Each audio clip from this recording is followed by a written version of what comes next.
wireshark example to take a look at the DHCP request in action. So I'll enable all protocols, but up here in the display filters, I'll tell it to just display to me the boot p.option.type == 53.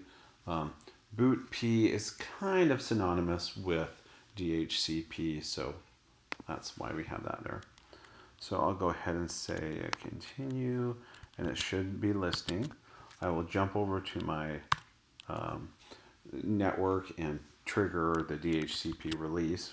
That's how you do it on OS 10. And we can see here, I'll go ahead and stop that capture. We can see that the DORA did take place. So I'll ignore this first one because normally we wouldn't send a release packet when we're initially starting up. But here's our first packet. So we can see that the source interface is 0000 because the client does not have an address at that time. We send it to our broadcast address. Awesome. And so then the next part of that, remember, is the O. So I'm coming down to the O, and I have an offer from my router, and it is saying it's, well, in destination 0.166. So this one does have an IP address associated with it. It's a little bit different than in a normal startup request because this guy has information on this, that this MAC address has previously requested this address before. So that's why I actually have an IP address there to the destination. But then we have so DORA, so then we have the request.